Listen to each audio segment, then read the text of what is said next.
Continuing with Book 4 of Dallas Pimiento, Bronco Fury.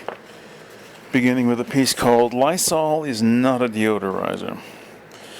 Orbis LeGreg removed the naked cardboard tube from the paper towel dispenser and sealed one end with a lid off a vitamin bottle and a bit of fast-acting glue. Then he filled the tube with an assortment of buttons, shark's teeth, and Nazi-era coins. The other end of the tube he sealed in similar manner to the first, only this time the lid was from a canister of stop-leak copper shavings and an oil-based syrup. He next rolled the tube in wrapping paper with the Batman vs. the Snow Leopard theme. He continued rolling the tube until all the wrapping paper was used. The ends, much longer than the tube itself, he tightly twisted and made fast with orange shoelaces. LeGreg pushed the parcel into a single nylon hose, filling up the slack in the hose with radishes selected from the refrigerator. He glued the open end of the nylon hose to a copy of an Isaac Hayes LP he had found in the living room. 4 suction cups suspended from the ceiling by bungee cords were attached to the opposite side of the LP so that the whole assembly hung down with the toe of the hose approximately 6 inches from the kitchen floor. Glancing at his watch with satisfaction, LeGreg packed all of his gear back into his briefcase and headed for the door. Before exiting, he opened a small box containing 4 mice and let them loose on the floor. These mice immediately scampered to the filled, suspended hose and began jumping up and down trying to reach it. "Too bad I don't have my camera," LeGreg said to himself. He descended the wooden steps outside to the panel truck with the words, "Bread for the lunatics," on the side. A quarter mile from the house, he contacted a little-known office in the Coca-Cola Company's regional headquarters via the shortwave transmitter built into the otherwise non-functional horn in the middle of the steering wheel.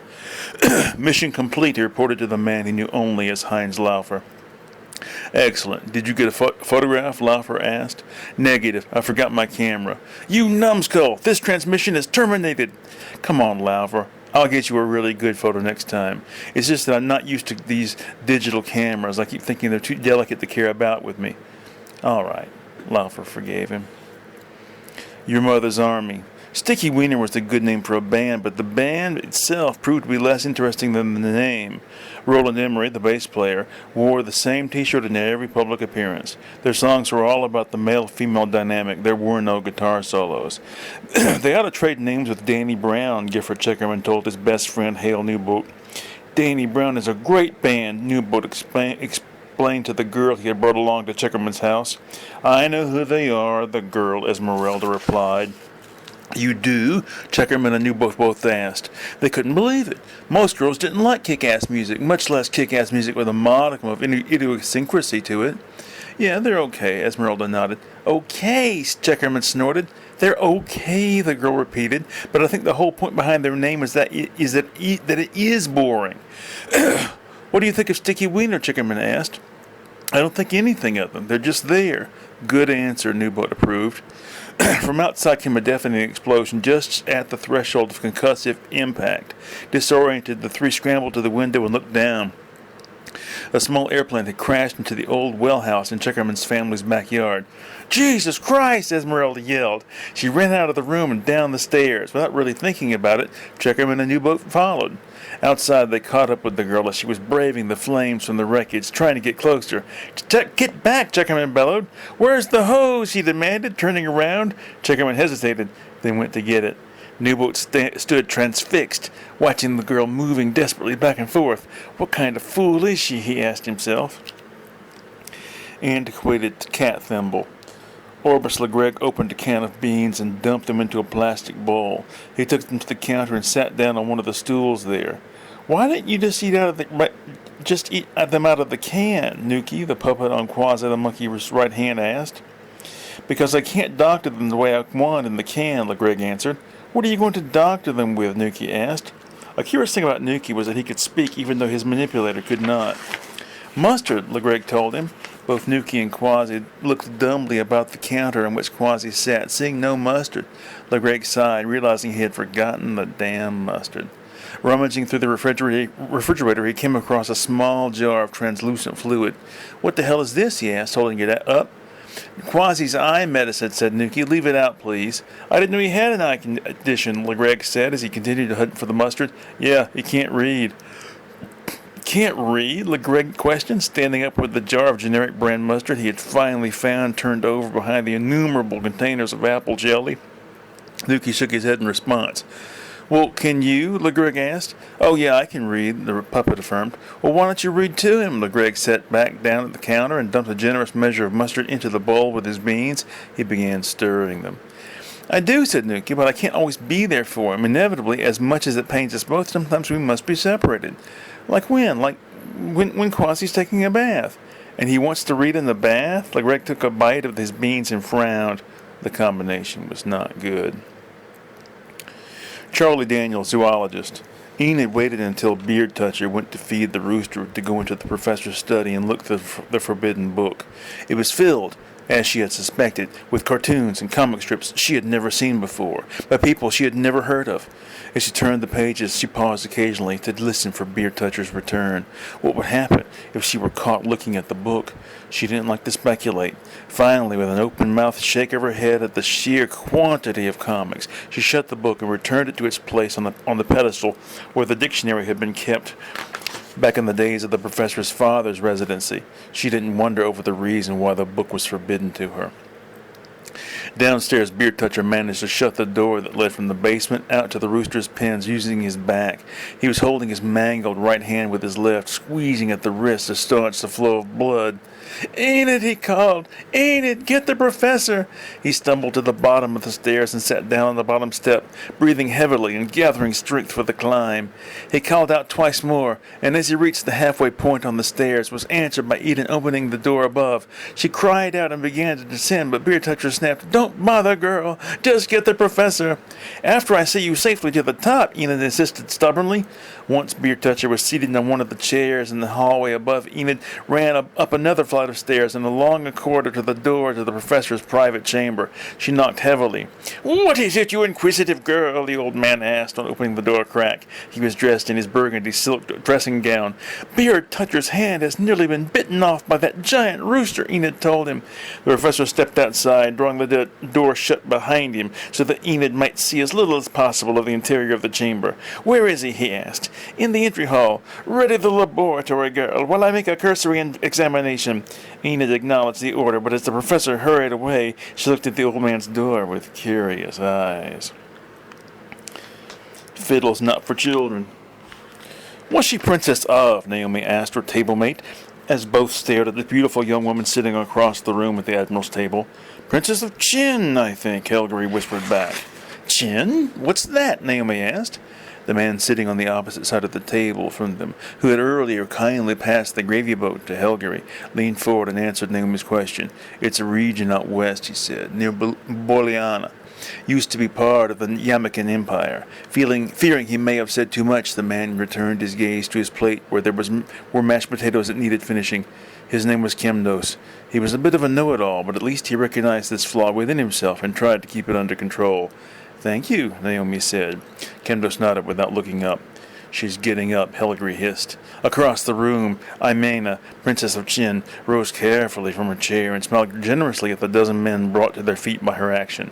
How generous could it be? Sneered Mrs. Graucus 7 seats away. Her smile isn't diminished one iota by using it. Shh!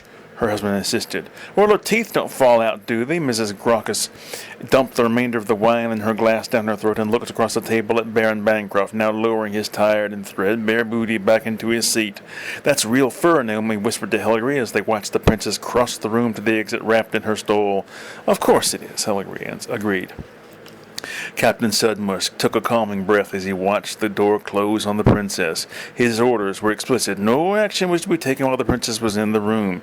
He now took one last bite of the excellent carrot souffle and wiped his mouth on his napkin. He excused himself from the ladies from Ohio with whom he had been seated and approached the table at which Kemdos sat, leaning casually over Kemdos' shoulder. As if to tell him something, he scratched his neck with the sharpened, poisoned end of a paper clip. Terry pulls them all out on the other side.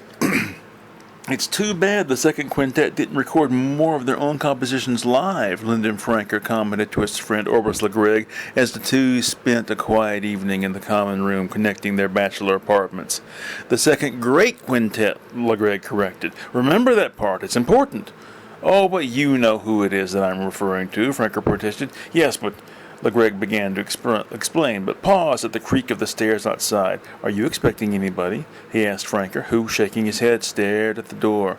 When the knock came, the two men were already on their feet.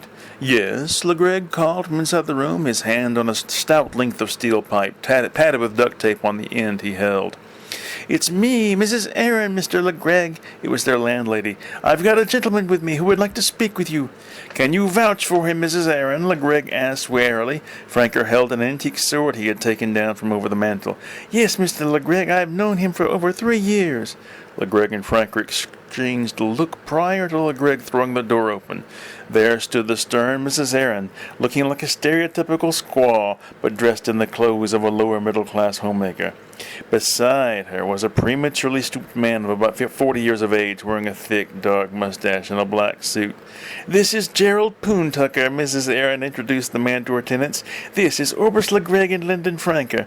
Well, I'll leave you to discuss your business. She descended the stairs as Poontucker entered the room, and LeGreg shut the door behind him, hiding the pipe behind his back. Good evening, gentlemen, said Poontucker. My, that's a handsome weapon. He indicated the sword Franker still held. Yes, isn't it? Franker answered nervously. He put it back on its hook on the wall as LeGreg replaced his pipe in its secret recess. What did you want to speak with us about, Mr. Poontucker? LeGreg asked. I'll come straight to the point, Poontucker said. Does the name Laird Foxfur mean anything to either of you? As Franker gaped in astonishment, Poontucker added, because the man needs help in entering this country. Cordial reply from Tony. Electrons from the quilt were analyzed for signs of tampering. As the analysis went on under the watchful eyes of the conjoined twin puppets on the mechanical arm of Dr. Steamha, Dr. Reuter and Bach Hawkshaw discussed the ramifications of a positive result, or a negative one in this case. Dr. Reuter made his little joke and laughed accordingly. Yes, Dr. Reuter, Hawkshaw impatiently replied. I have attended a few chemistry lectures in my time, but the situation is far too grave for humor. If the flying whales have indeed found a way to breach the static barrier, I read the memoranda. I understand. Dr. Reuter put his hands before his face as if warding off unspeakable horrors. Let's not talk about that now, he said, smiling suddenly. Let's talk about you. Getting married, so I hear. Yes, Hawkshaw's expression changed. The lines on his forehead cleared, and for the first time since being introduced to Dr. Reuter, he smiled in his presence. Yes, that's right. You're making a big mistake. Dr. Reuter's words and somber tone drained all the happiness from the air. Take it from someone who knows. Women just don't understand the scientific life. Well, I don't think. Hawkshaw began to speak through the clenched teeth, but was interrupted by one of the twin puppets. The analysis is complete, he said in a voice very much like Auntie Rooney's. His brother puppet sounded like Mickey Rooney when he talked, but as no one had yet heard him do so, this fact was not widely known. And Dr. Reuter stepped forward anxiously, pulling at his beard and slapping his clipboard against his thigh. Inconclusive, the puppet replied. Damn. Dr. Reuter looked down at the beautiful artisanship of the tile work on the floor. We can't go to the council with no proof. May I put in my 2 cents worth? Dr. Steamha queried. Please do so, Dr. Steamha. Dr. Reuter looked up hopefully. Thank you. Steamha bowed in gratitude. The heart attack becomes more nearly imminent. The 4-man crew in the orbiting observation capsule consisted of Chris Dibbock, the nominal commander, and in actual practice most decisions were made democratically, Steve Stodger, Mathick Mahaffrey, the Indian, and Judd Potts. When not observing the planet below them, the 4-men spent most of their time playing cards. Contrary to the predictions of early space flight theorists that said it would be impossible to cheat at cards in space, those who actually made the trip found it impossible not to cheat. The 4 men inhabiting the Ellison had turned cheating into a fine art. It is a craft, insisted Mahaffrey, over the course of their 5-month tour. Now, keeping an eye on a brush fire in Professor Pompus's backyard far below and waiting for the arrival of the relief crew, Dibbock, Stodger, Mahaffrey, and Potts were playing a version of contract bridge unrecognizable as such except to certain highly experienced professionals of the last century. That's 7,000 points for us, Commander Dibbock announced as he added this figure to the score. How do you figure 7,000? Asked Potts. Shouldn't that be 5? Commander's bonus, Dibbock explained peremptorily. Why, you! Potts growled, reaching for the zero-gravity toothpaste launcher. A loud alarm, accompanied by flashing amber lights, sounded, interrupting the game. The men all turned to the data screens. Action stations, Dubuque ordered, surreptitiously adding a quick 10,000 points to his partnership's score before releasing himself from the harness that kept him at the card table. The men's cards, freed from their grips, floated about as they swam to their assigned posts. "What is it, Steve?" Dubuque asked. "Nothing on the transcope, Chris. I don't see what—" "Message coming through from base command," Potts interrupted, switching on the cabin speakers. "Bad news, men," it was the voice of Lord Misseltham, head of the Space Service. "Your relief crew has been detained indefinitely. It seems the Ministry of Intelligence has reason to suspect them of fraud." Her God's words leaped from the back of her cereal box. The selection of the day's T-shirt was not taken lightly by Don Sterling. After performing his morning ablutions, he returned to his room and dumped out 4 drawers of T-shirts onto his bed and searched through them, looking for exactly the right one for his current mood. His neighbor, Phil, trustee, had the same problem picking out what music to listen to. Like Sterling, he had many options to choose from. Too many, some said, but again, like Sterling, he ignored this criticism. Don Sterling ultimately selected the T-shirt bearing the image of comic strip super sleuth Dapper Dimple, but didn't like the selection. He knew it was time to buy some more T-shirts. "But you have shirts you've never worn," objected his living woman Stalvia, "and I'm probably never going to wear them either," Sterling admitted in a rush of emotion, frustrated as he was at the dearth of novelty in his wardrobe. "Then why don't you let me get rid of the ones you'll never wear or will never wear again?" Stalvia, her knuckles red from the endless washing and her eyes red from late nights of television watching, begged. "I can't bear to part with my acquisition," Sterling sounded offended. "But we'll have no more discussion on the subject," the man decided. "I'm going out now. You just keep to your assigned duties." Stalvia collapsed on the rug after Sterling left the house. Outside, Sterling walked down to the sidewalk at the edge of his yard and met Phil Trustee, also apparently heading out. "Phil," Sterling greeted the man. "Going out?" "Yes, I've got to get some more music," Trustee replied. "Geez, I know you've got a lot already." "Yeah, but I'm sick of it all. I've got to have something I haven't heard 100 times before. That's how I feel about my T-shirts. I've worn them each a dozen times. My woman doesn't like it, but I'm going to get some more. My woman listens to the same album over and over. Cyndi Lauper's greatest hits." An active ministry is imposed on the brothers. Hugh Mindverve maintained a monopoly on the manufacture and sale of beef jerky throughout the alluvial plain. "What is the beef jerky actually made of?" asked a journalist during the press conference at Mindverve's company's 30th anniversary celebrations. "Why, beef," Mindverve answered. Everyone laughed. Rumors have circulated for years that he ground his enemies and his friends' political opponents into the basic meat pulp from which the jerky was made. Despite the answer, however, eyes were turned towards every corner and piece of equipment on the subsequent tour. "The Native American on the label was stroke of genius," one man said to another as they walked with the crowd on the catwalk. "Especially since the Native American is so closely linked with beef jerky in the minds of the people," agreed his walking partner. "Exactly. How goes your foray into the processed cheese business?" asked the journalist, a pace behind Hugh Mindverbe and the religious officials beside him. "Not as well as we hoped. That's no secret. I've been very forthright about my disappointment with last quarter's numbers. But I'm positive that once our customers see the new packaging we've designed, with the Sphinx on the box, things will turn around," Mindverbe replied. The religious leaders, whom Mindverbe was proud to call friends, cast angry looks at the journalist. "Have some beef jerky," an employee in a white smock offered, tipped Nance and his girlfriend at the tour's end.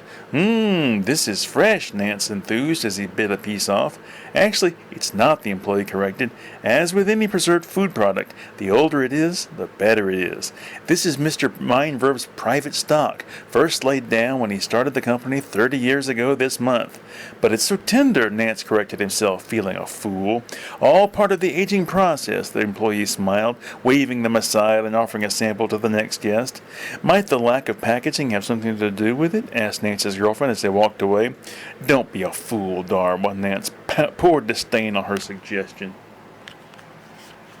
All right, one more. James discovers the mythic well of spirits. Dapper Dimple threw his dirty boots into a corner of the wooden sleuthing cubicle he had had the local constabulary's construction unit knocked together for him. "When will I get a solid clue?" he asked aloud, dropping onto his stool and running his hands through the wiry gray hair that was one of his many trademarks. "You didn't find anything in that muddy field?" Snelling, Dimple's manservant, asked as he stood at the camp stove in his apron and stirred the stew he was preparing. Nothing but a lot of unfilled promises," Dimple answered. "What do you mean, sir?" Snelling asked. He tasted the stew from his wooden spoon. "That field was to have been planted with the miracle crop, sorghum, by the federal government," Dimple explained. "That crop was to have given these wretched mountain people something to base their stunted economy on, given them a basis on which to build a civilization. Do you follow?" "I do, sir." Snelling began ladling the stew into bowls. "But the seeds of the government sent were denatured, inert, wouldn't grow. A bureaucratic oversight, perhaps, or someone's idea of a joke. Anyway, that field that the locals plowed with their crudely fashioned implements sits, idle and muddy." Dimple cast a glance at his $300 boots. "And yet that was where the girl and her cat were last seen," Snelling mused as he served his employer the stew and a generous slice of the cornbread he had learned to bake from one of the local constable's wives. Dapper Dimple picked up his spoon, but stared blankly to the side. "Snelling!" he cried, putting the spoon down on the folding table with a snap. That's it! You've given me the insight that I need. I think I need to crack this case." He rose from his stool and headed for the corner in which his boots lay. "Are you going out, sir?" Snelling asked, alarmed. Got to check that field again." "But your dinner." "Save it for me," Dimple ordered. "If I'm right, that field should be knee-deep in kudzu right now." The super sleuth threw open the door and found a crowd of hill people bearing torches and iron tools facing him.